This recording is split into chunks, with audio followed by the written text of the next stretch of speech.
Joe. Not in real life. You haven't? No. Stick a rubber dick inside their butthole? I don't want to be there for that. You've never seen that? No. Why not? I'm not interested. You ever been through a car wash? I have. What's the difference?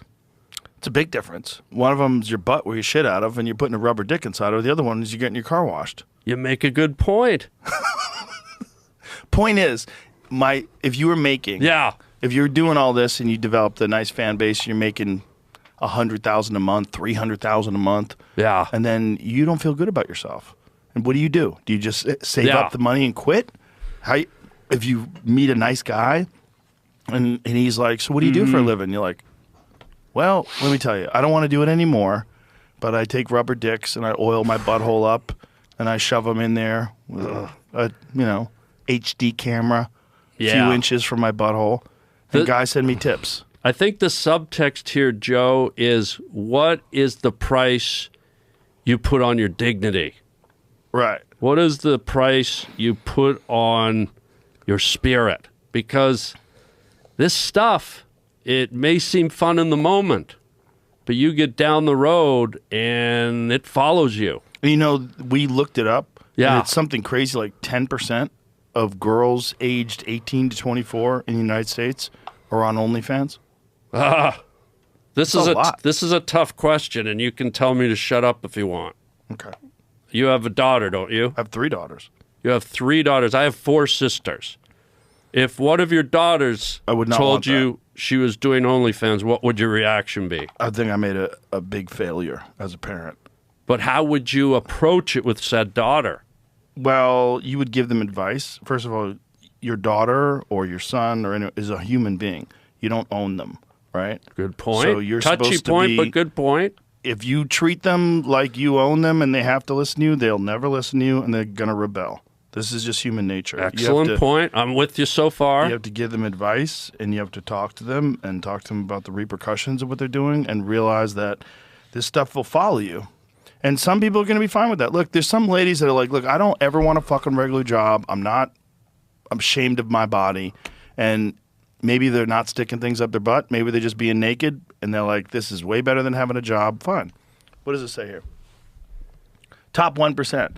Top earners make about $18,000 to $49,000 per year. Whoa, that's it? That's not much. I could work at Denny's for that. What? Yeah. So the top 0.1% make $100,000 per month or $1.2 million annual. That's the top 0.1. But the top 1% only make $18,000 to $49,000 a year. So you imagine you're making $18,000 or $49,000 a year. You're still living in poverty. Oh, yeah. If you're making $18,000 a year, you're poor, and you are showing your pussy, and no one's paying for it. Yeah. Wait a minute, but Joe, I know that you... Look at that. You have a bit of a rage side. Like, Joe knows how to rage because you're a fighter. You know how to go into that red zone. You can be an intimidating force. Is there a world where your daughter says, Daddy, I'm doing this, and Joe just goes, you're fucking not? Like, do you go into the red zone, or do you just... That's not going to... If you do that with your kids, they're not going to listen to you. But what if you did it just because of the reaction where you were so mad or disappointed in them? I would only be that mad if someone was doing something terrible to them. Okay. Or, You're a good dad. Well, you have to be... I like what I'm hearing here. You have to be a human. Yeah. You're the parent, but you got to understand human nature.